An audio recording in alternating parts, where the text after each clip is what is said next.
प्रत्याशियों की लिस्ट उठाकर देखेंगे तो इक्का दुक्का नामों के अलावा वहाँ पर आपको कोई भी मुस्लिम चेहरा नज़र नहीं आएगा। और इसी बात को लेकर तमाम सारे जो लोग हैं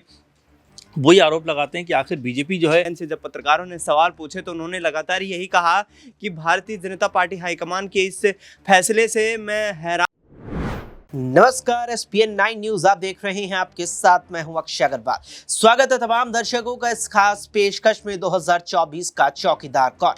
2024 के आम चुनाव, देश के 18वीं लोकसभा के आम चुनाव और एनडीए जो इस समय केंद्र की सत्ता पर विराजमान है, केंद्र की सत्ता संभाल रहा है, जिसकी ड्राइविंग सीट पर विराजमान है भारतीय जनता पार्टी, वो इस बार नारा लेकर चली है कि अब की बार 400 पार, जिसमें 370 सीटें भाजपा ने खुद के लिए रखी है, जबकि 30 सीटें अपने सहयोगी दलों के लिए, यानी कि 30 से ज्यादा सीटें हमारे सहयोगी दल जीतेंगे देश भर में और 370 सीटें खुद जीतेंगे और 400 पार एनडीए इस बार कर दिखाएगा। लेकिन इस 400 पार के नारे से पहले ही क्या हो जब पार्टी में अंतर्कलह दिखने लगे, क्या हो जब पार्टी उन दिग्गज नेताओं के टिकट काटने लगे जो अपने ही क्षेत्र में नहीं बल्कि बड़े क्षेत्र में, अपने आसपास की तमाम कई सारी लोकसभा सीटों पर भी बेहद अच्छा प्रभाव डालते हो। बात हो रही है यहां पर शाहनवाज हुसैन की, बिहार की भागलपुर लोकसभा सीट से 2 बारी के सांसद और कुल मिलाकर अपने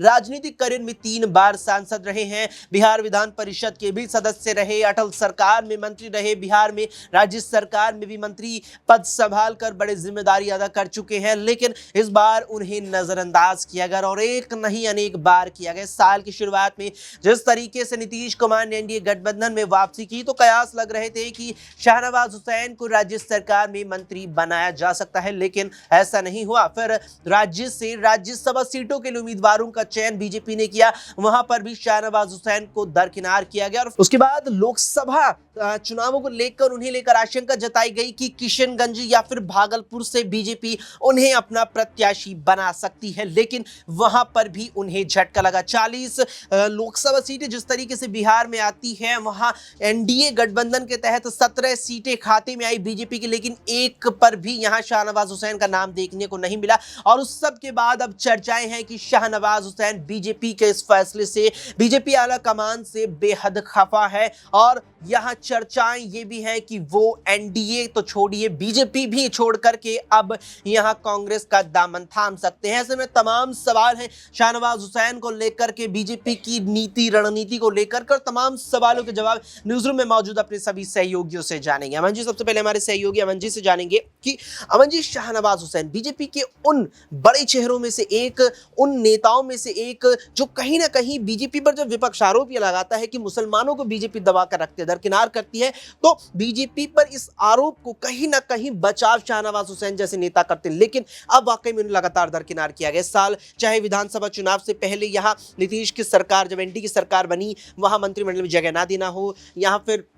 राज्यसभा सांसद के तौर पर भी नहीं चुना गया, लोकसभा टिकट भी नहीं दिया गया। क्या अब शाहनवाज हुसैन को पूरी तरीके से दरकिनार करने का बीजेपी ने प्लान बना लिया है? देखिए, बिल्कुल शाहनवाज हुसैन बीजेपी के बड़े नेता हैं और जाहिर बात है कि अटल जी के समय से वो बीजेपी के लिए काम कर रहे हैं, लगातार कई पदों पर रहे हैं, मंत्री रहे हैं, लेकिन हसरतें कई बार पूरी नहीं हो पाती क्योंकि आपने देखा कि लगभग उनका जो नाम था वो सीएम पद की रेस में भी था। जब सम्राट चौधरी ने कहा कि भाई इस बार बीजेपी की तरफ से कोई सीएम होगा बिहार के अंदर, वहाँ पर लगा ये कि क्या ये चेहरा शाहनवाज हुसैन हो सकता है। लेकिन देखिए, मुस्लिम को लेकर तमाम सारी बयानबाजी तो बीजेपी करती है कि हम सबका साथ सबका विकास की बात करते हैं, लेकिन अगर आप उनके जो प्रत्याशियों की लिस्ट उठाकर देखेंगे तो इक्का दुक्का नामों के अलावा वहाँ पर आपको कोई भी मुस्लिम चेहरा नज़र नहीं आएगा। और इसी बात को लेकर तमाम सारे जो लोग हैं वही आरोप लगाते हैं कि आखिर बीजेपी जो है किस तरह की राजनीति करती हुई नजर आती है। क्योंकि अगर हम मुस्लिम प्रतिनिधित्व की बात करते हैं तो यहाँ पर अगर इतनी बड़ी लिस्ट में, यानी 400 से भी ज़्यादा प्रत्याशियों की लिस्ट में अगर 1-2 नाम होते हैं तो कहीं ना कहीं ये बात सामने आ जाती है कि बीजेपी जो है वो मुस्लिम जो लोग हैं या उनकी पार्टी के जो लोग हैं उनको दरकिनार करने का प्रयास करता है। जैसा मैं आपसे कह रहा हूँ कि सीएम पद की रेस में शाहनवाज थे, अगर चलिए सीएम भी आपने उनको नहीं बनाया, मंत्री भी आपने उनको नहीं बनाया, तो कम से कम इस बार लोकसभा का टिकट तुमको दिया जाना चाहिए था। और भागलपुर जहाँ से वो 2 से 3 बार चुनाव जीत चुके हैं, तो ऐसे में भागलपुर की सीट पर वो जा सकते थे, किशनगंज में जा सकते थे, लेकिन इसके बावजूद बीजेपी ने उनको टिकट नहीं दिया, तो आप ये समझिए कि कहीं ना कहीं जो मुस्लिम राजनीति की बात बीजेपी कहती है कि हम करेंगे और उनका भला करना चाहते हैं, उनको आगे बढ़ाना चाहते हैं, मुख्य धारा में जोड़ना चाहते हैं, लेकिन अपनी ही पार्टी के अंदर अगर अपने ही नेताओं को इस तरह दरकिनार किया जाएगा तो फिर किस तरह से बीजेपी उनको आगे बढ़ाने का काम करती हुई नजर आएगी। ये अपने आप में बड़ा सवाल है, क्योंकि मुख्तार अब्बास नकवी हों, शहनवाज हों, ऐसे इक्का दुक्का ही चेहरे हैं बीजेपी के अंदर जो कह सकते हैं कि मुस्लिम होने के बावजूद पार्टी का हर समय पक्ष रखते हुए नजर आते हैं। लेकिन इन सब को देखते हुए भी अगर बीजेपी शहनवाज जैसे बड़े चेहरे को जो है आजमाएगी नहीं, उनको दरकिनार कर देगी, तो ये उनके साथ एक तरीके से ज्यादती हो रही है। और ऐसे में अब बीजेपी अपना दामन बचाती हुई नजर आएगी, जो ये बात कहती है कि भाई हम सभी धर्मों को साथ लेकर चलने की बात करते हैं। तो ऐसे में जो उत्तर प्रदेश और बिहार, जिसमें कह सकते हैं मुस्लिमों की संख्या काफ़ी तादाद में नजर आती है, अगर वहाँ पर भी आप टिकट नहीं देते हो तो आखिर किस तरह से मुस्लिमों का आप भला करना चाहते हो, ये पार्टी को बताना चाहिए। और साथ में शहनवाज को टिकट क्यों नहीं दिया गया, इसका भी स्पष्टीकरण पार्टी को देना चाहिए। बिल्कुल, यहाँ पर पार्टी को स्पष्टीकरण देना चाहिए, क्योंकि शाहनवाज हुसैन उन चेहरों में शुमार रही हैं जो एक वक्त बीजेपी की तरफ से बिहार के मुख्यमंत्री पद के प्रबल दावेदार थे। लेकिन इस सब के बीच बीते शनिवार को शाहनवाज हुसैन का एक बयान सामने आया, जिसमें वो प्रधानमंत्री नरेंद्र मोदी की तारीफें करते नजर आए, वो भी देश के मुसलमानों से जोड़ करके। अब शाहनवाज हुसैन ने पीएम की तारीफ की है, जबकि पार्टी से लगातार उन्हें झटका लगा। ऐसे में दिनेश से जानेंगे कि दिनेश, शाहनवाज हुसैन लगातार यहाँ जिस तरीके से पार्टी के द्वारा साइडलाइन किए गए हैं, यहाँ कोई भी उन्हें अवसर यहाँ पर मौका नहीं दिया गया, लेकिन जो हाल में उनका बयान सामने आया कि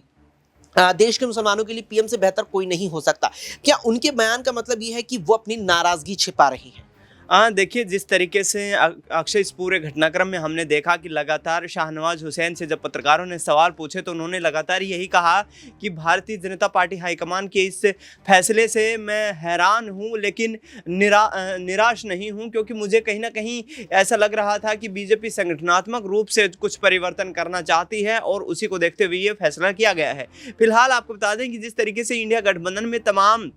यहाँ भारतीय जनता पार्टी के नेताओं ने जिस तरीके से एंट्री की है, उस दौरान कांग्रेस प्रदेश अध्यक्ष बिहार इकाई के अखिलेश प्रसाद सिंह ने ये कहा था कि शाहनवाज हुसैन जल्द ही यदि कांग्रेस पार्टी इंडिया गठबंधन में आते हैं तो कहीं ना कहीं उनका सियासी भविष्य जो है वो बचा रह सकता है। ऐसे में कहीं ना कहीं लोकसभा चुनाव से पहले कांग्रेस पार्टी में शामिल होने के संदेश एक तरीके से उन्होंने दे दिए थे और एक तरीके से कांग्रेस पार्टी ने उनको स्वीकार करने की तमाम कोशिशें भी की है। लेकिन जिस तरीके से भागलपुर का जो सियासी समीकरण देखते हैं, उसमें 35 से 40% जो मुस्लिम वोट बैंक है, उसका फायदा उठाने की कोशिश यहां पर कहीं ना कहीं बीजेपी की तरफ से की जा रही है, कांग्रेस की तरफ से की जा रही है। और यदि शाहनवाज हुसैन कांग्रेस पार्टी में शामिल हो जाते हैं तो जीत की संभावनाएं और ज्यादा बढ़ जाती हैं। इंडिया गठबंधन में सीट शेयरिंग के फॉर्मूले के तहत भी भागलपुर लोकसभा सीट जो है वो कांग्रेस के खाते में आई है और उनकी लगातार कोशिशें यही है कि जिस तरीके से राहुल कांसवां यहाँ पर जो राजस्थान की चूरू लोकसभा सीट से सांसद थे, टिकट कटने पर कांग्रेस में चले जाते हैं। हिसार से जो सांसद ब्रिजेंद्र सिंह जो हैं वो कांग्रेस पार्टी में आ जाते हैं। तमाम नेता यहाँ पर, चाहे महाराष्ट्र की बात करें या फिर मध्य प्रदेश में, उत्तर प्रदेश की बात करें या फिर बिहार में, तमाम जगह पर जो सियासी उठापटक चल रही है, इस बीच शाहनवाज हुसैन बड़ा चेहरा है। और इसके साथ साथ जिस तरीके से अश्विनी कुमार चौबे और सुशील कुमार मोदी को भी साइडलाइन किया गया है, वाकई में बीजेपी को ये सीनियर लीडर जो हैं कहीं ना कहीं आगामी वक्त में झटका देते हुए नजर आ सकते हैं। आगामी वक्त में झटका दे सकते हैं बीजेपी के सीनियर लीडर, क्योंकि जिस तरीके से बीते कुछ समय में कई सारे सीनियर लीडरों को बीजेपी के द्वारा दरकिनार किया गया है, चाहे राजस्थान में वसुंधरा राजे का जिक्र हो, मध्य प्रदेश में शिवराज सिंह चौहान हो और बिहार में यहाँ पर केवल शाहनवाज हुसैन नहीं है, अन्य राज्यों में भी और भी बड़े नाम है। क्या बीजेपी की ये रणनीति उस ही पर भारी पड़ जाएगी? क्या उसके 400 पार के इस नारे को ये जो रणनीति है वो फुस कर देगी? आपका क्या कुछ मानना है पर कमेंट बॉक्स में हमें कमेंट देकर अपनी प्रतिक्रिया जरूर बताएं। फिलहाल कल इस पेशकश में इतना ही। देश और दुनिया के तमाम खबरों के लिए आप देखते रहें SPN 9 न्यूज।